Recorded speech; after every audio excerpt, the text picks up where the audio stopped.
জাতীয় নির্বাচনের আগে স্থানীয় সরকারের সব ইউনিটে ভোট করার পক্ষে নির্বাচন ব্যবস্থা সংস্কার কমিশনের অন্যতম সদস্য ডক্টর তোফায়েল আহমেদ।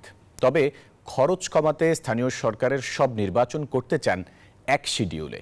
তবে এ বিষয়ে এখনো কোনো সিদ্ধান্ত হয়নি বলে জানিয়েছেন সংস্কার কমিশন প্রধান বদিউল আলম মজুমদার। ইসিতে জ্যেষ্ঠ সাংবাদিক ও সম্পাদকদের সঙ্গে মত বিনিময়ে নির্বাচনী ব্যবস্থা সংস্কারে বিভিন্ন পরামর্শ দেন গণমাধ্যমের শীর্ষ ব্যক্তিরা।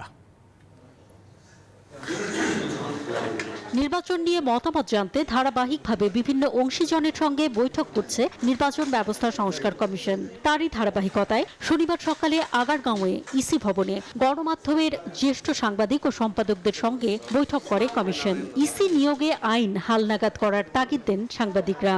2014, 18 এবং 24 সালে করেছে এই তিনটি নির্বাচনের সাথে সংশ্লিষ্ট এই কারচুপি, অনিয়ম এবং ভুয়া নির্বাচনের সাথে তাদেরকে শাস্তির আওতায় আনতে হবে। যে সংস্কার কমিশনগুলো গঠন করা হয়েছে অন্তর্বর্তী সরকারের অধীনে, ভবিষ্যতে এই সংস্কার প্রস্তাবগুলো যাতে পরবর্তী সরকার যে নির্বাচনের মাধ্যমে ক্ষমতা আসে তারা যাতে বাস্তবায়ন করে, তার আগে এখনই সেই ব্যাপারে যাতে ঐক্যমত গঠন করা হয়।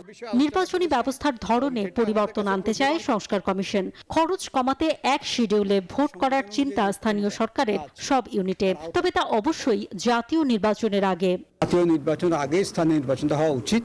এর কারণ হচ্ছে স্থানীয় নির্বাচনটা করার কারণে আমাদের নির্বাচন কমিশনের সক্ষমতা বাড়বে, এটা টেস্ট হয়ে যাবে। আমরা একটা শিডিউল দিয়ে সবগুলো ইলেকশন করতে পারবো। লোকাল গভর্নমেন্ট ইলেকশন, ওখানে প্রায় 23,000 কোটি টাকা খরচ করেছেন। লোকাল গভর্নমেন্টটাকে যদি আমরা পার্লামেন্টের সিস্টেমে নিয়ে আসি, তাহলে ইউনিয়ন, উপজেলা, জেলা, পৌরসভা, সিটি কর্পোরেশন এগুলো একই শিডিউলে যদি করতে পারি, তাহলে আমার খরচ চলে আসবে 600 কোটি টাকার মধ্যে। আমরা এখনো কোনো সিদ্ধান্ত নেই।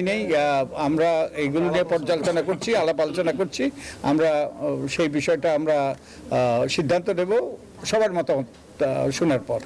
এরপর নারী প্রতিনিধিদের সঙ্গে বৈঠক করে নির্বাচন ব্যবস্থা সংস্কার কমিশন। অন্তরা বিশ্বাস, নিউজ 24, ঢাকা।